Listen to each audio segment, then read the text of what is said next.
don't do that. Whatever you do, do not ring him and do not text him. No. Look, I'll tell you what to do. Come round here. I'll give you something to eat. You'll feel a lot better. Okay, come now. I think you may have got the picture there. Sobbing girlfriend on the phone. And a small bit of tea and sympathy is required. But I think an express batch of chocolate chip cookies will administer all the comfort that's required. Better go out and get the supplies before she comes round.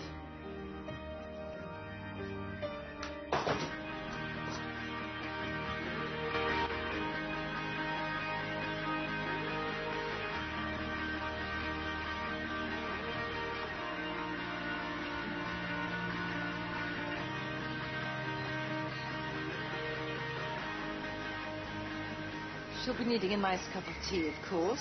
Oh, and I want some cocoa. Everything else for the cookies I've got at home. Oh no, there is one other thing I'll be needing. From the sound of her on the phone, I'll be needing this box of tissues. So she's looked after, and I've got a short burst of therapeutic baking.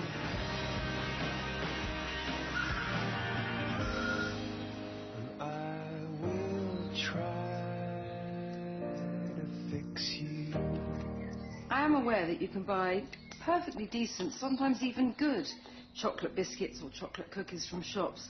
But until you've had these totally chocolate chip cookies, you don't know what one can be like.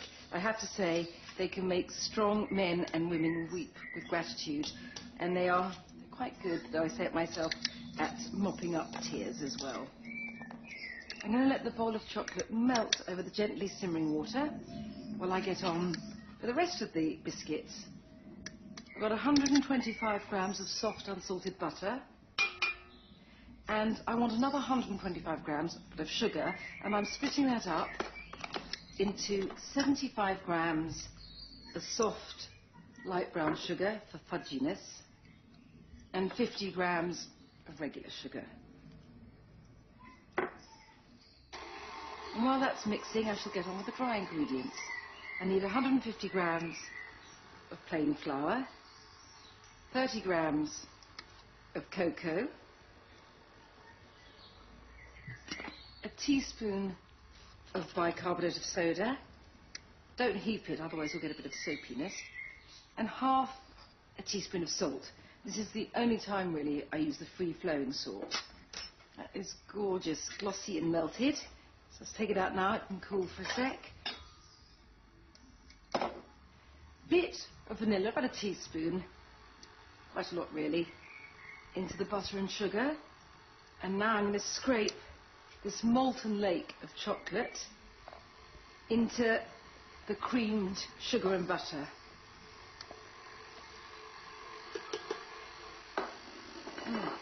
And now a sprint to the fridge. It's the only exercise you'll ever see me taking. And one cold egg. Just crack it in. Now this is quite odd for baking when normally you have everything at room temperature. I was given this recipe by someone who is a complete chocolate fiend, Eleanor Clivens, and she told me to use a nice cold egg. So I do what I'm told, and these are perfect.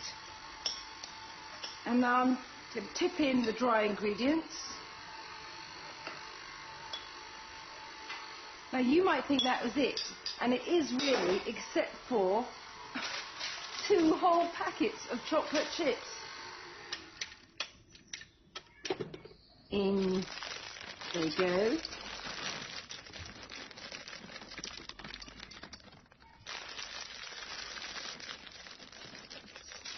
It's mixed by hand, there's no need to get the heavy machinery out.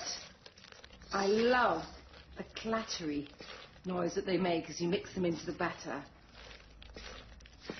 Now, I agree that to some people, using half a kilo of chocolate to make 12 biscuits may seem excessive, but I can tell you, I don't put a price on alleviating human suffering.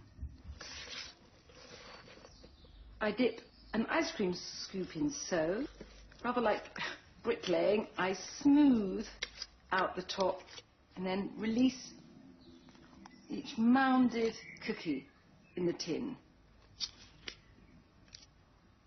I get 12 exactly out of this amount.